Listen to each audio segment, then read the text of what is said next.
Sasa hapa mtazamaji wangu, kama unavyoweza kuona, niko hapo juu, naona nikiwa napita pita na hiyo miguu unayoiona hapo ni ya kwangu, na hili linalokuonyesha hapa ni beam.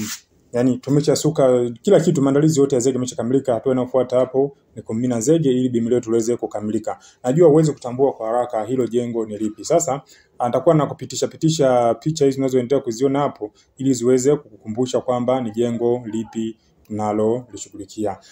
Sehemu nyingine zote nilikuonyesha toka tulipoanza mpaka hata tulipokuwa tumepiga box na kila kitu nikiwa chini, lakini sikupanda juu kuweza kukuonyesha. Na saizi hapa ninapoongea kidogo ni majira ya jioni. Kwa hiyo tutakapomwaga zege hasitaweza kuonyesha, tuja kuonyesha video tukiwa tumeshakamilisha kazi ya zege, kwa sababu mpaka tutakuja kumaliza zege giza atakuwa limeshaingia, kwa hiyo sitaweza kurekodi, na maana kesho utaweza. Kwa kiangalia kwenye maungio, yani kwenye kona, tumesuka nondo kiustadi kabisa. Tumesuka nondo vizuri kwa ustadi wa hali ya juu, na kama unaweza kuona licha ya kuwa kajengo kenyewe ni kadogo kama hizo picha unavyoziona, lakini tumehakikisha kazi tunafanya zenye ubora uliotukuka, zenye viwango bora sahihi vinavyokubalika kitaalamu, kwa lengo kubwa kuhakikisha kazi ya mteja wetu inaenda vizuri, safi kabisa na salama.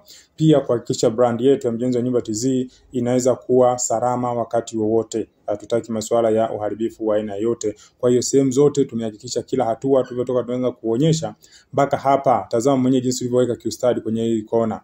Nondo zilivyokutana tulivyozisuka zikaziunganisha, kiasi kwamba hapa tusipomwaga zege jengo hapo likisema lifumuke tutapata shida sana. Sio rahisi kuachana kutokana na viwango vilivyoweza kuzingatia. Kwa hiyo hapa ninapokuonyesha ni hilo jengo uliweza kuliona, na nimeweza kuzungusha eneo lote, na saizi tunavyoendelea kuongea hapa kuonyesha ni kwamba tupo kwenye maandalizi. Kama unavyoona wale vijana wanaseti vizuri mashine pale, iwekae mashine vizuri ili zege lianze. Yaani hapo wameshajiandaa, wao wapo tayari. Kwa hiyo mashine kisha kaa sawa hapo, kazi inaanza. Na hili jengo litakuwa linatumika kwenye hilo gorofa uliona hapo. Kwa hiyo hapa mimi ninapoongea mimi nipo juu, na hicho kivuli unachokiona ni kivuli cha kwangu. Nyumba yenyewe ndio kama hicho, ni chumba kimoja. Nadhani mfuatiliaji wangu mzuri unakijua vizuri hiki kijumba. Ni chumba kimoja lakini kina matumizi makubwa ya muhimu, na yamefuata gharama zinazoendana na jengo lake na viwango vinavyokubalika kitaalamu. Kama unavyojua hapo sasa ndio tunataka tukorogee zege na tuweze